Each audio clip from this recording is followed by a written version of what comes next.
So I don't know if you've heard, but the Battlefield 1 CTE has updated itself with an Air Superiority mode. This is similar to the one that we saw in Battlefield 4 that came out with the first DLC, China Rising. In this case it's coming out with the last DLC, Apocalypse. Now there are 3 maps that have been made available to the public. Razor's Edge. This map takes place in the Alps where 2 teams face off each other in classical World War I dogfighting. It features single-seater fighters and is a proving ground for skilled pilots. You can see some gameplay of this in the background. I'm going to be honest, I'm not the best pilot on this game. I don't do a whole lot of stuff in the fighter, but as you can tell, it looks pretty hectic. There aren't really that many textures. Of course, it's a white box environment, but you can see how it might look in the future. It's going to be a pretty intense battle. I'm not really too certain that this is going to take off. In Battlefield 4, you had a bit of cover when you were playing with the attack helicopters, and that made for a bit more of a tactical sort of engagement, and you also had objectives you had to fight over. With the jets as well, you could heal the jets while you were fighting, fly off into the distance and get a bit of health back. In this, whenever I tried to go and get my health back by using the in-house repair system, I'd often find myself getting shot and taken out because that's when I'm at my most vulnerable. I'll let you guys decide when you get a chance to play it, but for me it wasn't really a mode that I enjoyed all that much. Of course they're going to change this. This is in the CTE, it's the first test, but I can't really see them being able to do too much in order to make it work. The next map we played on was London Calling, and there were 2 modes on this one. The first mode took place, of course, over London, where the defending team has to protect its behemoth from the attacking forces. This mode is score-based, with the team scoring the highest towards the end winning. The second mode was called Raiders. In this mode we have 2 full-blown behemoth L30s against each other. Beside that, it is also featuring a full selection of planes and the Class C airship.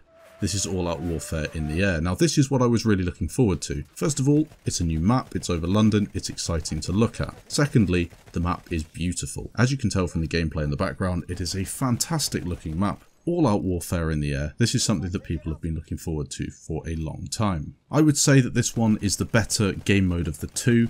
Well, I suppose there are 2 game modes, but the better map of the 2. The fact you can take lots of different aircraft is going to provide lots more different tactics and gameplay in general. I feel as if it offers more of an objective for the team as well when you have to protect something. Of course, there are things that certainly need changing before the game comes out to everybody. Certainly, the rounds need to be longer. They are so short at the minute. It's about 3 minutes and then the round's over completely. I feel as if they need to times that by 3, make it nearer 10 minutes. That would be a lot better. And also include some sort of objective for the Razor's Edge map, where you just have one team versus the other team in a map with no real objective. If they had maybe an airship that you had to try and cap, or maybe 3 airships and you had to cap all 3, it would give players who are no good at dogfighting an opportunity to try and cap the objective and actually benefit your team. At the minute, if you're rubbish, all you're doing is flying around and getting killed, and it's not really that much fun. I have a feeling this game mode will die out very, very quickly, apart from the tryhards that are really good in fighters, unless they look at producing something a little more interactive, kind of like they did in BF4. They're saying that the BF4 Air Superiority didn't last too long either. That being said, I was fairly impressed with the London Calling side of things. It was fun. I'm optimistic about what they're going to do with it, and it's nice to see something new coming in the Apocalypse DLC. That being said, it does need to be changed a fair bit. In addition to that, there were some patch notes. They reduced the rate of the repair tool in the heavy bomber so it can't repair as fast. They changed some things with the heavy bomber too. The cluster bomb blast radius has been increased. The cluster bomb drops an additional bomb in the middle of the cluster to fix the safe zone in the middle. They've switched something in the heavy bomber to give it HE auto cannons, and they've switched the smoke bombs on the heavy bomber support package for gas. They've also adjusted the attack plane throttle settings to increase their minimum speed slightly. This gives them less time to line up their attack runs on ground targets and gives fighters a braking advantage over attack planes, essentially a nerf to attack planes in general. These things are all in order to make this mode work slightly better.